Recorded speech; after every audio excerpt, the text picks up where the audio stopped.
بسم اللہ الرحمن الرحیم۔ صدق اللہ العظیم۔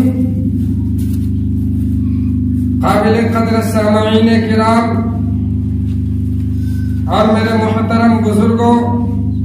اللہ تبارک و تعالی کا بے انتہا فضل و کرم اور احسان ہوا کہ اس مالک دو جہاں نے ہم سبوں کو دنیاوی تمام مشغولیات سے چھڑا کر بچا کر اپنے پاک گھر آنے کی توفیق عطا فرمائی۔ میرے محترم، ایک مرتبہ درود پاک پڑھ لیجئے۔ اللہم صلی علی محمد وعلی آل محمد کما صلیت علی ابراہیم وعلی آل ابراہیم انکا حمید مجید۔ اللہم بارک علی محمد وعلی آل محمد کما بارکت علی ابراہیم وعلی آل ابراہیم انکا حمید مجید۔ میرے محترم، کھیتیاں سرسبز ہے تیری غذا کے واسطے، کھیتیاں سرسبز ہے تیری غذا کے واسطے، سورج چاند اور ستارے ہیں ضیاء کے واسطے، سورج چاند اور ستارے ہیں ضیاء کے واسطے، بحر و بر شمس و قمر ہما و شما کے واسطے، یہ جہاں تیرے لیے ہے اور تو خدا کے واسطے۔ ان الدنیا خلقت لکم وانکم خلقتم للآخرہ۔ میرے محترم، اللہ رب العزت نے ہمیں اس دنیا میں کس لیے پیدا کیا ہے، کیوں پیدا کیا ہے؟ کیا اس لیے پیدا کیا کہ ہم زیادہ سے زیادہ مال و دولت جمع کر لیں، یا اس لیے پیدا کیا کہ ہم بڑے سے بڑے عہدے پر فائز ہو جائیں، یا اس لیے پیدا کیا کہ ہم اپنے کاروبار کو خوب چمکا لیں، یا اس لیے پیدا کیا کہ ہم اپنے لیے اور اپنے بچوں کے لیے دنیا بھر کی آشائشیں اکٹھی کر لیں اور پھر اس کے بعد کمانے کی ضرورت ہی نہ پڑے، یا اس لیے پیدا کیا کہ ہم نفس اور شیطان کے پیچھے لگ کر اپنی منمانی زندگی گزاریں؟ اور جس اللہ رب العزت نے ہمیں پیدا کیا ہے، جس نے ہم پر کروڑوں احسان کیے ہیں، اس کی کوئی پرواہ نہ کریں، اس کی کوئی فکر نہ کریں، اس کے دین کو پس پشت ڈال دیں؟ ہمیں سوچنا چاہیے سنجیدگی کے ساتھ کہ آخر اللہ رب العزت نے ہمیں اس دنیا میں کیوں پیدا کیا ہے، ہماری تخلیق کا مقصد کیا ہے، ہماری زندگی کا ہدف کیا ہے۔ ہمارا خالق، ہمارا مالک اللہ رب العزت ہماری تخلیق کا مقصد ان الفاظ میں بیان کیا ہے، فرمایا وَمَا خَلَقْتُ الْجِنَّ وَالْإِنسَ إِلَّا لِيَعْبُدُونَ، کہ ہم نے تمام جنوں اور انسانوں کو صرف اس لیے پیدا کیا ہے کہ وہ میری عبادت کریں۔ گویا تمام جنوں اور انسانوں کی پیدائش کا مقصد اللہ رب العزت کے نزدیک صرف عبادت کرنا ہے۔ اب سوال یہاں یہ پیدا ہوتا ہے کہ عبادت کسے کہتے ہیں؟ کیا نماز روزہ ہی عبادت ہے؟ اس کے علاوہ کچھ اور عبادت نہیں ہے؟ تو آئیے عبادت کی تعریف پہلے سنیے تو سنیے۔ بعض علماء نے عبادت کی تعریف یوں کی ہے: طاعت اللہ بفعل اوامرہ واجتناب نواہیہ مع محبت اللہ وخوفہ ورجائہ، کہ عبادت اللہ تعالیٰ کے احکام پر عمل کرتے ہوئے جن چیزوں سے اللہ رب العزت نے منع کیا ہے ان سے بچتے ہوئے، ان سے پرہیز کرتے ہوئے اس کی بندگی و فرما برداری کرنا، اس طور پر کہ دل میں اللہ تعالیٰ کی سچی محبت ہو اور اس کی رحمت کی امید اور اس کے عذاب کا خوف ہو۔ اور بعض علماء نے عبادت کی تعریف یوں کی ہے: اسم لكل ما يحبه الله ويرضاه من الاقوال والاعمال الظاهرة والباطنة، کہ عبادت ہر اس ظاہری باطنی قول و عمل کا نام ہے جس کو اللہ تعالیٰ پسند کرتا ہو، جس سے اللہ تعالیٰ راضی ہوتا ہو۔ تو ان دونوں تعریفوں سے یہ بات واضح ہو گئی کہ عبادت اللہ تعالیٰ کی فرما برداری کرنے کا نام ہے، اس کی سچی محبت کے ساتھ فرما برداری کرنے کا نام ہے، یعنی اس کی رحمت کی امید رکھتے ہوئے اس کے احکامات پر عمل کرنا ہے، اور اس کے عذاب سے ڈرتے ہوئے ان کے نواہی و محرمات جن چیزوں سے اللہ نے منع کیا ہے ان سے بچنا اور پرہیز کرنا عبادت ہے، اور اپنے تمام اقوال و افعال کو اللہ کی منشا کے مطابق بنانا عبادت ہے۔ اور ان دونوں تعریفوں سے یہ بات بھی واضح ہو گئی کہ عبادت صرف نماز روزہ وغیرہ کا نام نہیں، بلکہ عبادت ہر ایسی چیز کا نام ہے، ہر وہ عمل کا نام ہے جس سے اللہ تعالیٰ راضی ہوتا ہو، جو کام اللہ تعالیٰ کی منشا کے مطابق ہو، جس سے اللہ تعالیٰ کا تقرب حاصل ہوتا ہو، وہ عبادت ہے۔ لہذا زمین پر چلتے پھرتے اٹھتے بیٹھتے اللہ کا ذکر کرنا اور اس کو یاد کرتے رہنا یہ عبادت ہے۔ قرآن کریم میں اللہ رب العزت نے ارشاد فرمایا ان فی خلق السماوات والارض واختلاف اللیل والنہار لآیات لأولی الالباب الذین یذکرون اللہ قیاما وقعودا وعلی جنوبہم ویتفکرون فی خلق السماوات والارض ربنا ما خلقت هذا باطلا سبحانك فقنا عذاب النار۔ بے شک زمین و آسمان کی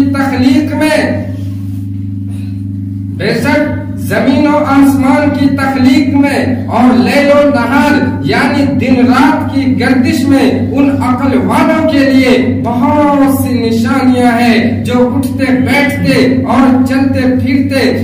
اور پہلوؤں کے بل لیٹے ہوئے اللہ رب العزت کو یاد کرتے رہتے ہیں اور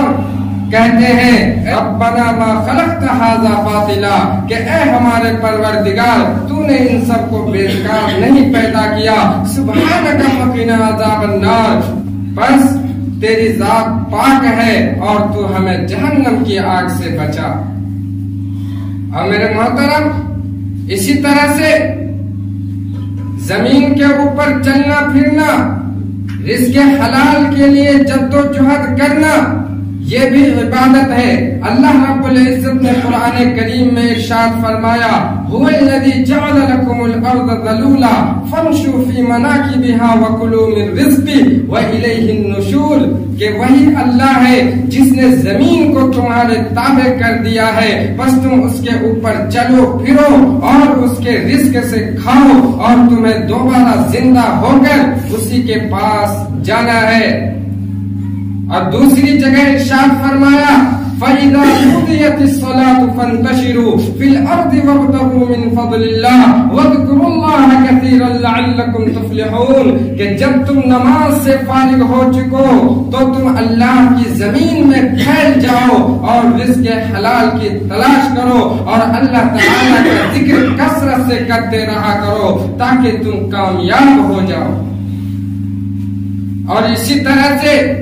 نیند کے ذریعے اپنے جسم کو راحت و سکون پہنچانا یہ بھی عبادت ہے۔ حدیث پاک میں ہے، سنن نسائی کی روایت ہے، حضرت ابو درداء رضی اللہ عنہ سے مروی ہے کہ جناب محمد رسول اللہ صلی اللہ علیہ وسلم نے ارشاد فرمایا من اتا فراشا وهو ينوي ان يقوم يصلي من الليل فغلبته عيناه حتى اصبح كتب له ما نوى وَكَانَ نَوْمُهُ صَدَقَةً عَلَيْهِ مِنْ رَبِّهِ عَزَّ وَجَلَّ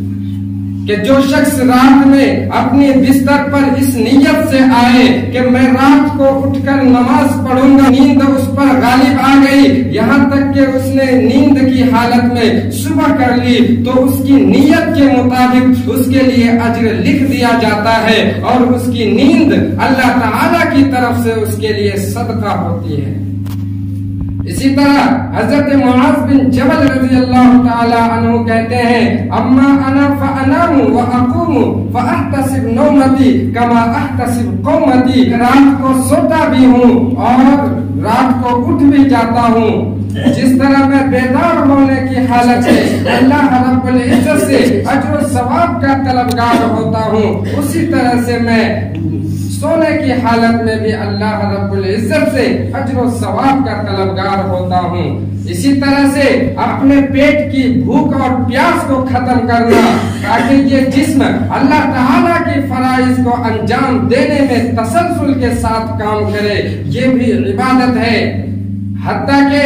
حلال طریقے سے اپنی شہوت کو پوری کرنا یہ بھی عبادت ہے۔ جناب محمد رسول اللہ صلی اللہ علیہ وسلم نے ارشاد فرمایا وَفِي بُضْعِ أَحَدِكُمْ صَدَقَةٌ، تم میں سے ہر ایک کے جماع میں صدقہ ہے۔ تو صحابہ کرام رضوان اللہ علیہم اجمعین نے عرض کیا یا رسول اللہ، اگر کوئی شخص اپنی شہوت کو پوری کرے تو کیا اس کو اس میں بھی اجر ملتا ہے؟ تو آپ نے فرمایا بھلا بتاؤ، اگر کوئی شخص حرام طریقے سے اپنی شہوت کو پوری کرے تو کیا اس پر اس کو گناہ ملے گا؟ پھر آپ نے اس پر جواب میں پھر ارشاد فرمایا کہ یقیناً جو شخص حلال طریقے سے اپنی شہوت کو پوری کرے اس پر اس کو ضرور اجر ملے گا۔ اور میرے بھائیوں، اسی طرح سے لین دین اور کاروبار کے معاملات میں جھوٹ، دھوکہ، فراڈ اور خیانت سے بچنا بھی عبادت ہے۔ اسی طرح سے والدین کے ساتھ حسن سلوک کرنا، رشتہ داروں سے خوشگوار تعلقات قائم کرنا، بیوی اور بچوں کے حقوق ادا کرنا اور عام مسلمانوں سے محبت و ہمدردی کے ساتھ ملنا بھی عبادت ہے۔ اسی طرح سے اچھی اخلاق و عادات کو اپنانا، لوگوں سے خندہ پیشانی ہو کر ملنا یعنی ہنس مکھ ہو کر ملنا اور حسن خلق کا مظاہرہ کرنا اور لوگوں سے بھلی اور بھلی بات کہنا یہ عبادت ہے۔ قرآن کریم میں اللہ رب العزت نے ارشاد فرمایا قول معروف و مغفرۃ خیر من صدقۃ یتبعها اذی، کسی کو معاف کر دینا اور کسی سے بھلی بات کہہ دینا یہ اس صدقہ سے بہتر ہے جس کے پیچھے لوگوں کو تکلیف پہنچانا مقصود ہو۔ تو میرے بھائیوں، اس پوری تمہید سے یہ بات ثابت ہو گئی کہ عبادت اللہ تعالی کی بندگی کرنے کا نام ہے۔ بندگی کس طرح؟ اس طرح کہ بندہ ایسے عمل کو سر انجام دے جو اللہ تعالیٰ کی منشا کے مطابق ہو، جس کو اللہ تعالیٰ پسند کرتا ہو، جس سے اللہ تعالیٰ راضی ہوتا ہو، اور بندہ ایسے عمل کو سر انجام نہ دے جو اللہ تعالیٰ کی منشا کے مطابق نہ ہو، جس سے اللہ تعالیٰ راضی نہ ہوتا ہو، جس کو اللہ تعالیٰ ناپسند کرتا ہو۔ ایسے عمل سے پرہیز کرنا چاہیے اور بندہ اس کو اس طرح کرے کہ دل میں اللہ تعالیٰ کی سچی محبت ہو، اس کی رحمت کی امید ہو اور اس کے عذاب کا خوف ہو، اور اپنے تمام اقوال و افعال کو اللہ تعالیٰ کی منشا کے مطابق بنائے۔ تو میرے بھائیوں، یہی وہ بندگی ہے جس کو آپ تمام انبیاء علیہم السلام کی دعوت کا خلاصہ کہہ سکتے ہیں۔ قرآن کریم میں اللہ رب العزت نے ارشاد فرمایا وَلَقَدْ بَعَثْنَا فِي كُلِّ أُمَّةٍ رَسُولًا أَنِ اعْبُدُوا اللَّهَ وَاجْتَنِبُوا الطَّاغُوتَ، کہ ہم نے ہر امت میں ایک رسول کو بھیجا اس پیغام کے ساتھ کہ لوگوں اللہ کی عبادت کرو اور غیر اللہ کی پرستش سے بچو۔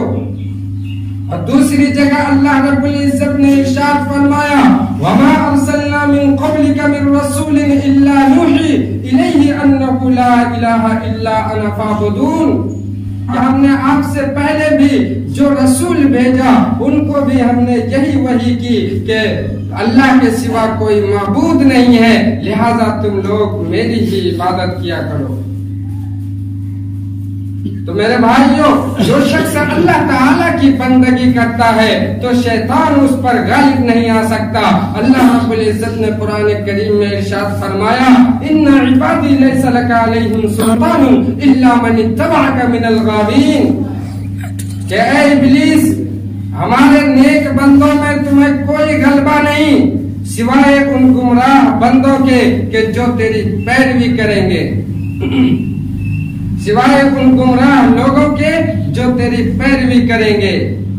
قرآن کریم میں اللہ رب العزت نے پچھلی قوموں کے واقعات کو بیان کیا ہے، اور اسی کے ضمن میں اس نے یہ بھی واضح کر دیا ہے کہ اس کے عذاب سے بچنے والے صرف وہی لوگ تھے جو اللہ تعالیٰ کے مخلص بندے تھے۔ اللہ رب العزت نے ارشاد فرمایا، وَلَقَدْ أَرْسَلْنَا فِيهِمْ مُنذِرِينَ فَانظُرْ كَيْفَ كَانَ عَاقِبَةُ الْمُنذَرِينَ إِلَّا عِبَادَ اللَّهِ الْمُخْلِصِينَ۔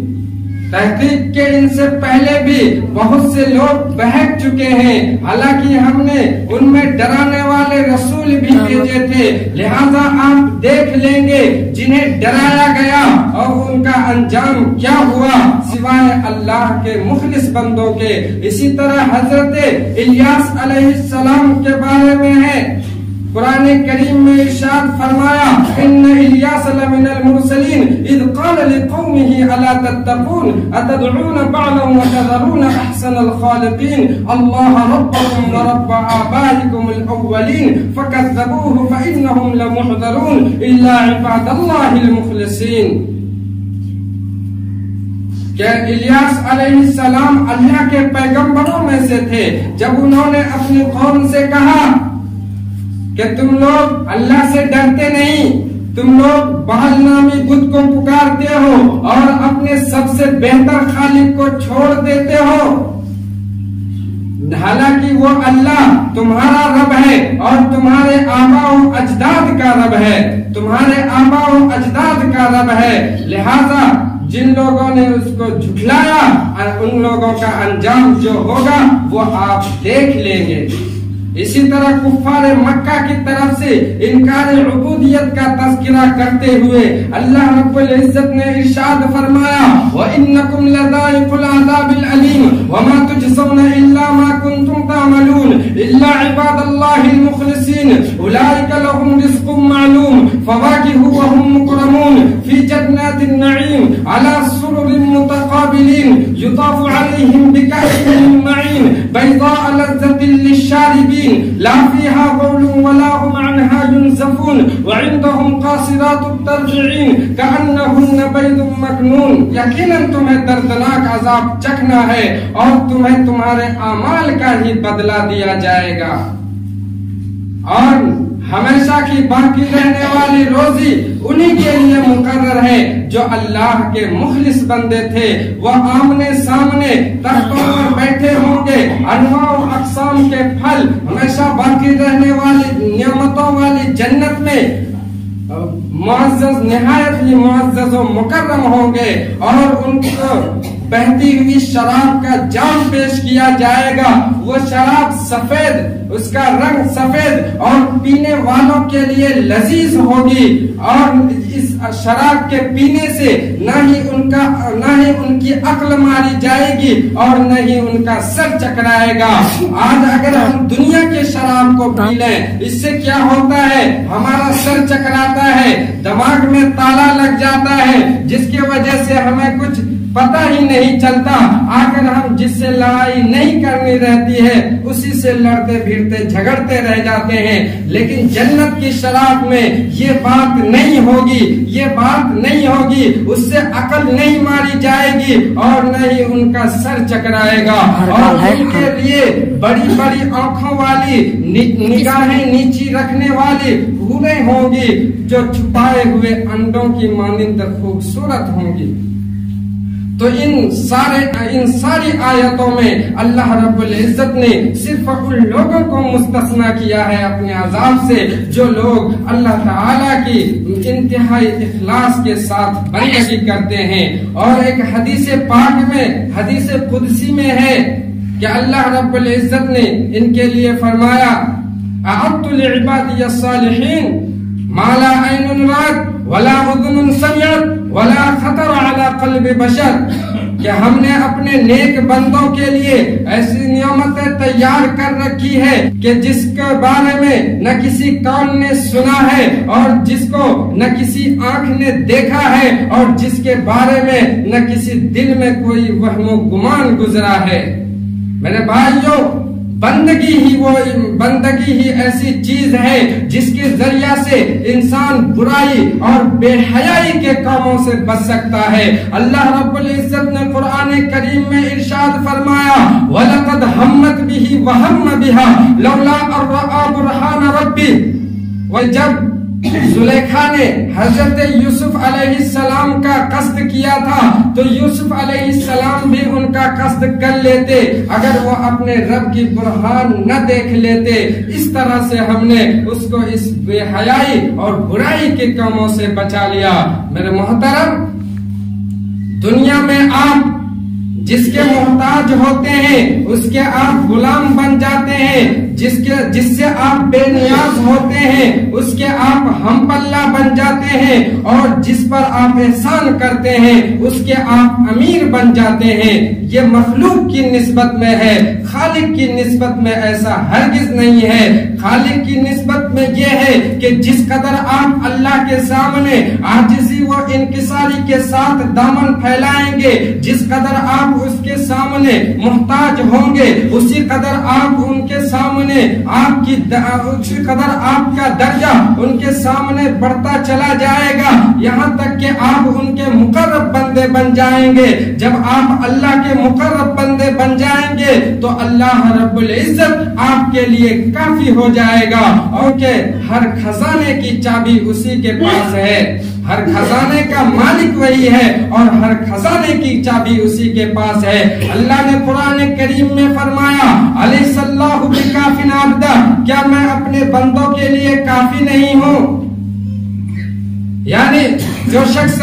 اللہ کا بندہ بن جاتا ہے تو اللہ اس کا مددگار بن جاتا ہے، اور جب اللہ کسی کا مددگار بن جاتا ہے تو اسے پھر کسی اور چیز کی ضرورت نہیں رہتی۔ مگر افسوس کہ اس پر آج بہت سارے مسلمانوں کو یقین ہی نہیں۔ یہ اللہ تعالیٰ کی بندگی کا بہت بڑا ثمرہ ہے، اللہ تعالیٰ کی بندگی کا بہت بڑا ثمرہ ہے۔ تو اللہ تعالیٰ سے دعا کیجئے کہ اللہ تعالیٰ ہم سب کو اپنا نیک بندہ بنائے اور اپنے علاوہ دیگر تمام سے بے نیاز کرے۔ وآخر دعوانا الحمدللہ رب العالمین۔